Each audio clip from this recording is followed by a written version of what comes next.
प्रभु श्री राम की अयोध्या को भगवान राम की नगरी कहा जाता है। अयोध्या को ईश्वर की नगरी बताया गया है। वहीं इसकी संपन्नता की तुलना स्वर्ग से की गई है। मान्यता है कि यहाँ हनुमान जी की सदैव वास करते हैं, इसलिए अयोध्या जाकर भगवान राम के दर्शन से पहले भक्त हनुमान जी के दर्शन करते हैं। यहाँ का सबसे प्रमुख हनुमान मंदिर मानगढ़ी के नाम से प्रसिद्ध है। अगर आप भी भगवान हनुमान के प्रिय भक्त हैं, परम भक्त हैं, तो कमेंट्स में पूरी श्रद्धा से, सच्ची श्रद्धा से अवश्य लिखें, जय श्री राम। भगवान राम और हनुमान की कृपा आप पर सदैव बनी रहेगी। ऐसे में प्रिय दर्शकों, तब क्या हुआ जब अयोध्या को बचाने खुद चले आए बजरंगबली हनुमान। दोस्तों, कहा जाता है कि सन 1998 में अयोध्या में एक ऐसी घटना घटित हुई जो एक चमत्कार से कम नहीं थी, क्योंकि इस घटना के दौरान लोगों ने अयोध्या में साक्षात प्रभु हनुमान जी के दर्शन किए। आखिर अयोध्या नगरी से सन 1998 में ऐसा क्या हुआ जिसने पूरे देश और दुनिया को हैरान कर दिया। सच में इस दिन अयोध्या वासियों ने भगवान के साक्षात रूप में दर्शन कर लिए। आखिर क्यों हनुमान जी को अयोध्या में आना पड़ा? इन सभी सवालों के जवाब जानने के लिए इस वीडियो को बिल्कुल अंत तक देखिएगा। और अगर अभी तक हमारे चैनल को सब्सक्राइब नहीं किया है तो इस चैनल को सब्सक्राइब कर लें, ताकि नई वीडियो की अपडेट आपको मिलती रहे।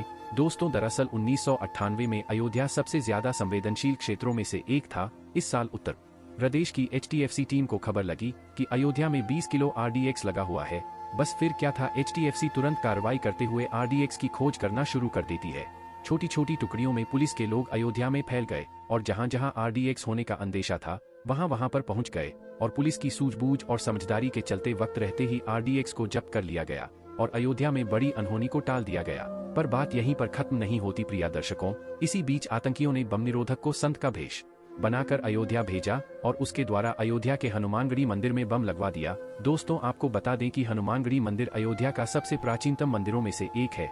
यह वही मंदिर है जहां पर प्रभु श्री राम ने हनुमान जी को रहने के लिए कहा था, और यह भी कहा था कि तुम यहां पर रहकर अयोध्या की रक्षा करोगे। इस मंदिर के ठंडे पानी की मशीन में उस आतंकी ने टाइमर सेट करके बम रख दिया। एक एक पल अयोध्या को एक बड़ी ही अनहोनी की ओर ले जा रहा था। पुलिसकर्मी उस आतंकी और बम की खोज में लगे हुए थे और मंदिर का कोना कोना छानने के बाद भी बम का कोई पता नहीं चला। किसी तरह कड़ी मेहनत से उस आतंकी को पकड़ लिया गया। उससे पूछताछ की गई तो उसने बम की सभी लोकेशन बता दी, पर तब तक बम को फटने में 1 मिनट ही रह गया था।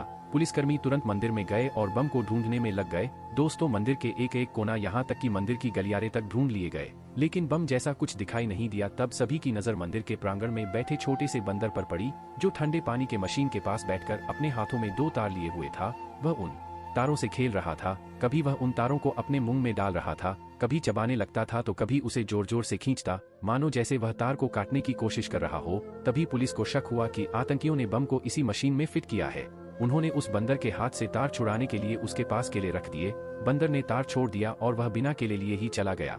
इधर उधर देखा तो वह बंदर किसी को भी दिखाई नहीं दिया। बंदर के जाते ही बम निरोधक दल तुरंत पानी की मशीन के पास गया और उसकी जांच पड़ताल करने लगा। वह मशीन खोली गई तो उसके अंदर एक बम मिला, जिसे देखकर सभी के होश उड़ गए। उससे भी ज्यादा हैरानी की बात तो यह थी कि वह बम पहले ही डिफ्यूज कर दिया गया था, क्योंकि बम में लगा टाइमर 3 सेकंड पहले बंद हो चुका था। जानकारों का कहना है कि बंदर जिन तारों से खेल रहा था वह वही तार थे। उसे बानर ने बम के तारों को काटकर उसे फटने से रोक दिया। तभी वह बंदर एक बार फिर से हनुमानगढ़ी मंदिर के शिखर पर बैठा हुआ दिखाई दिया। वह मंदिर के शिखर को बड़े ही प्यार से सहला रहा था। इस अद्भुत दृश्य को देखकर सभी पुलिस वाले दंग रह गए। दोस्तों, भक्तों का मानना है कि वह वानर कोई साधारण वानर नहीं था, बल्कि स्वयं बजरंगबली थे, जो कह रहे थे कि जब जब मेरे प्रभु श्री राम की नगरी अयोध्या पर संकट आएगा, तब तब उसकी रक्षा करने में स्वयं आऊंगा। मैं अपने प्रभु की सबसे प्रिय नगरी पर आंच भी नहीं आने दूंगा। दोस्तों, आप इस अद्भुत चमत्कार के बारे में क्या कहना चाहेंगे? कमेंट में नीचे जरूर बताइए।